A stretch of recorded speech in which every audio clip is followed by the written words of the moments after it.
Doctor Mohammad Yunus ক্ষমতা ছেড়ে চলে গেছেন। কিন্তু তার আচার-আচরণ দেখে মনে হচ্ছে তিনি আবার ক্ষমতায় আসতে চান।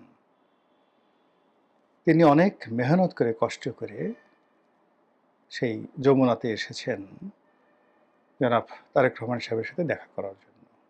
এখনো পর্যন্ত তিনি এসএসএ প্রোটোকল পাচ্ছেন এবং সেই প্রোটোকল নিয়ে তারেক রহমান সাহেবের সাথে দেখা করতে কেবলমাত্র যমুনার গেট থেকে তারেক রহমান সাহেবের সামনে আসতে তাকে ১.৫ ঘন্টা অপেক্ষা করতে হয়েছে।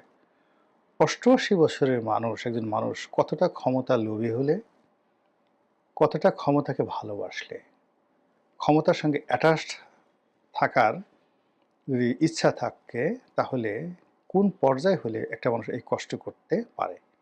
কই আমরা তো গেলাম না, আগ্রহী হলো না। আমাদের কি কোনো ক্ষতি হয়েছে? হয়তো ক্ষমতা হবে না কোনোদিন। কিন্তু আমাদের মতো এরকম তো হাজার, হাজার মানুষ আছে, যাদের রাজার কাছে যাওয়ার, মন্ত্রীদের কাছে যাওয়ার, এমপিদের কাছে যাওয়ার অথবা রাজা, মন্ত্রী, এমপিদেরকে দাওয়াত করে নিজেদের বাড়িতে তাদেরকে আনার শক্তি আছে, সামর্থ্য আছে, ক্ষমতা আছে এবং অবস্থান আছে। কিন্তু কই তারা তো এই কাজগুলো করছে না। কিন্তু ইউনূস সাহেব কেন এই কাজগুলো করছেন? ইট মিনস স্টিল তার এই ক্ষমতা ফিরে আসার আশা-আকাঙ্ক্ষা আছে। আমি আস্তে, আস্তে যাচ্ছি। ২ নম্বর হলো সে পার্লামেন্টে গেছেন, দর্শক সারিতে বসছেন। বিশ্বাস করেন আমি ৫ বছর এমপি ছিলাম। তো এমপি থাকাকালীন অবস্থায় আমার কতগুলো ইনহেরিট পাওয়ার আছে। যেমন সংসদের লাইব্রেরিটা আমি ব্যবহার করতে পারি। সংসদের যে একটা ক্লাব আছে, সেই ক্লাবের আমি আজীবন সদস্য। ওখানে ব্যায়াম করা যায়, খাওয়া যায়, রেস্টুরেন্ট আছে, সবকিছু আছে। এরপর সংসদ সদস্য, সাবেক সংসদ সদস্য হিসেবে সারা দেশে সার্কিট হাউসগুলো ব্যবহার করার আইনগত আমার অধিকার আছে।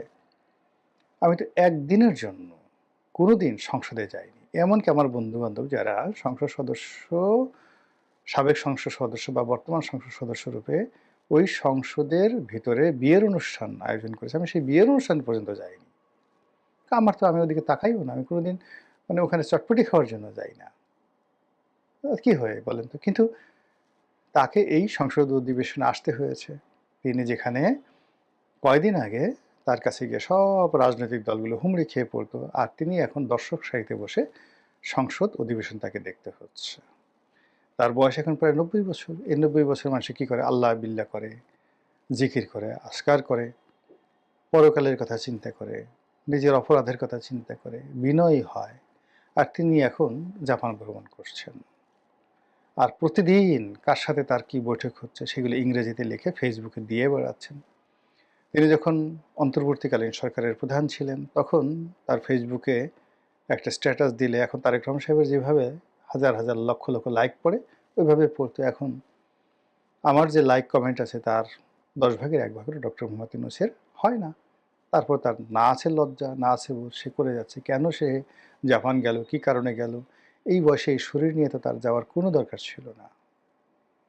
এই গেল ১। মানে ইট মিনস তার মুভমেন্ট দেখে মনে হয় যে সে ক্ষমতাকে ভালোবাসে, ক্ষমতা তার খুবই পছন্দ, ক্ষমতার সাথে থাকতে ভালো লাগে তার, এবং দেশি বিদেশি ক্ষমতাধরদের সাথে তার যে দহরম-মহরম সম্পর্ক, এটি তিনি উপভোগ করেন। এ গেল এক পার্ট। দ্বিতীয় পার্ট হলো, যে রয়্যাল বেঙ্গল টাইগার একবার মানুষের মাংস খেয়েছে, সে আর অন্য মাংস খেতে চায় না। তা ক্ষমতালোভী মানুষ যারা একবার ক্ষমতা পেয়েছে, পরবর্তীতে ক্ষমতায় যাওয়ার জন্য তারা বেপরোয়া হয়ে পড়ে, নির্মম হয়ে পড়ে, নিষ্ঠুর হয়ে পড়ে, না পারে এমন কোনো কাজ নেই। শেখ হাসিনা বলেন, খালেদা জিয়া বলেন, যারা বলেন অতীতে ক্ষমতাধর ছিলেন, তারা দ্বিতীয়বার ক্ষমতা আসার জন্য মানে যারা ক্ষমতা লোভী মানুষ, তারা না পারে এমন কোনো কাজ নাই। মানে এটা ক্ষমতার যে আকর্ষণ, টাকা, সেক্স মানে যৌন মিলন, অন্য যেকোনো জিনিসের চাইতে, পার্থিব যেকোনো জিনিসের চাইতে এটা সুতীব্র আকর্ষণ, ক্ষমতার আকর্ষণ। ফলে দেখুন, মানুষ যখন ধর্ষণ করতে যায় বা খারাপ কাজ করতে যায়, তখন সে কতটা পশু হয়ে যায়। ক্ষমতা লাভ করতে গিয়েও মানুষ পশু হতে পারে, যদি তার সেই লোভটা থাকে। এখন অন্য পর্যায়ে আসি। তিনি যে ক্ষমতায় এসেছিলেন সবাই বলে যে এখানে আমেরিকার একটা ব্লেসিং ছিল, আর সেই আমেরিকান ব্লেসিংটা ছিল ডিপ স্টেট পলিসির আন্ডারে। সেই ডিপ স্টেট পলিসিতে কী হয়েছে, স্নাইপার রাইফেল কিভাবে গর্জন করেছে, কিভাবে পুলিশ হত্যা হয়েছে, কিভাবে ঢাকা শহরে রক্তের বন্যা বয়ে গেছে, এটা মোরাল্লাস আমরা সবাই জানি। আচ্ছা, সেই ডিপ স্টেট কি বন্ধ হয়েছে?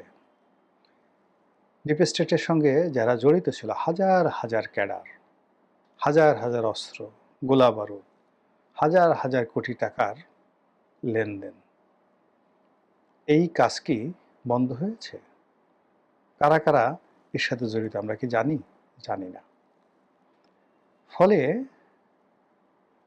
মানে এই যে এখন ক্ষমতার একটা পট পরিবর্তন হয়েছে, ইউনূস সাহেব চলে গেছেন, তারেক রহমান সাহেব আসছেন, এটা ডিপ স্টেটের যারা লোকজন তারা মনে করেন যে এটা একটা সাময়িক বিরতি, একটা মানে অসমাপ্ত রেভলিউশন, অসমাপ্ত বিপ্লব, এটাকে সমাপ্ত করতে হবে। আর তারই ধারাবাহিকতা আসিফ মাহমুদ সজীব ভুঁইয়া তিনি আবার সামনের সারিতে নিয়ে আসছেন, লাইমলাইটে নিয়ে আসছেন সেই যাকে বলা হয় ডিপ স্টেটের কারসাজি, ডিপ স্টেটের তথ্যপাত্য।